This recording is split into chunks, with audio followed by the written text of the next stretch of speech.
Lo vedete quell'edificio là sotto? La vedete quella roccia enorme là sotto? Quella si chiama Spezieria, è un roccione enorme che prossimamente spero di riuscire a scalare e a raggiungere. Ok ragazzi, guardate dove mi trovo. Questa è la vista del tramonto e io ho tutta questa fantastica vista sulla cava di Ispica. Scusate per la visibilità storta, ma qua è pieno di pietre. Oh, fantastico, favoloso. E questa è una veduta davvero interessante della cava di Ispica. Ciao!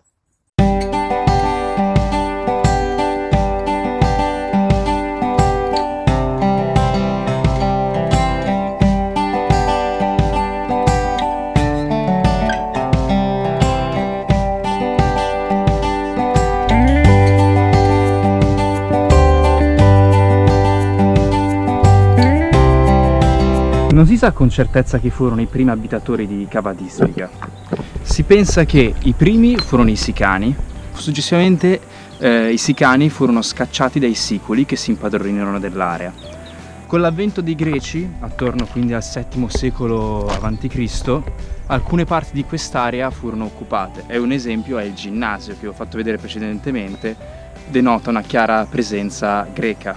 Sto andando alla Grotta dei Santi. Alle mie spalle io non lo so cosa sia successo, c'è un ponte distrutto e di fronte a me questo dovrebbe essere il percorso che è crollato. Vabbè, proseguiamo per questo percorso. Ok ragazzi, sono arrivato alla Grotta dei Santi. Come potete ben vedere è una vasta sala rettangolare molto profonda. Questa sala è caratterizzata dalla presenza di numerosi affreschi, sono stati contati circa 36 santi raffigurati.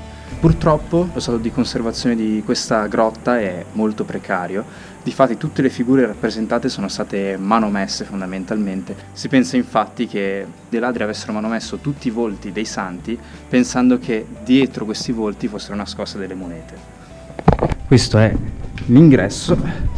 Sono presenti anche qui delle vasche. Io purtroppo non so, purtroppo sono ignorante in materia, forse erano delle vasche per abluzioni. Qui sono presenti appunto i primi affreschi, come potete vedere difficilmente si possono identificare i volti dei personaggi rappresentati, sono stati tutti purtroppo manomessi. Di questo è rimasto qualcosa vagamente e sono tutti volti, sono tutti affreschi. E qui continuano le rappresentazioni di altri santi. Qui c'è un altro santo abbastanza riconoscibile, il cui volto ancora è rimasto quasi intatto. E così, questa è la grotta dei santi.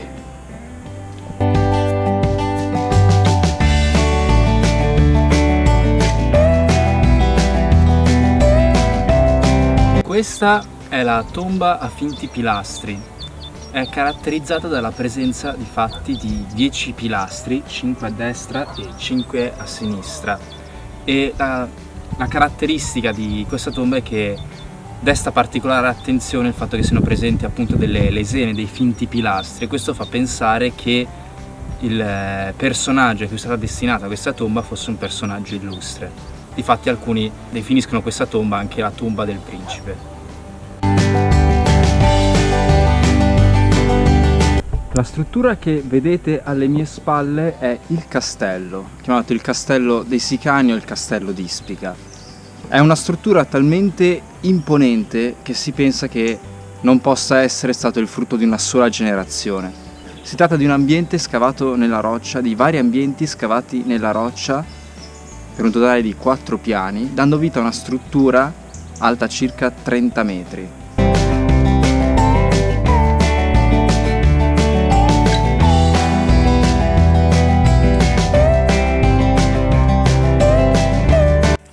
Qua c'è un piccolo tunnel e la cosa si fa ancora più interessante.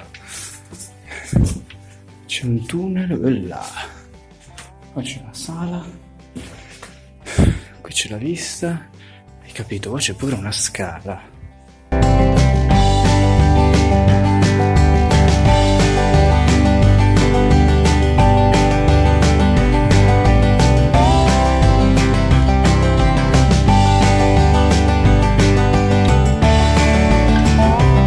Questa è la cima del castello. Cioè, guardate che vista. Cioè, da qui praticamente coloro che abitavano qui potevano dominare tutta la vallata per chiunque potesse arrivare, e avevano anche la possibilità appunto di muoversi attraverso questi cunicoli. Ovviamente questo è uno dei pochissimi cunicoli, forse questo è quello più calpestato, diciamo, anche perché è pieno di iscritti, ma sicuramente originariamente era pieno ancora di più cunicoli all'interno. Ma comunque è incredibile come negli anni sia rimasto ancora. Io penso di aver terminato questo giro, quasi quasi scendo e torno.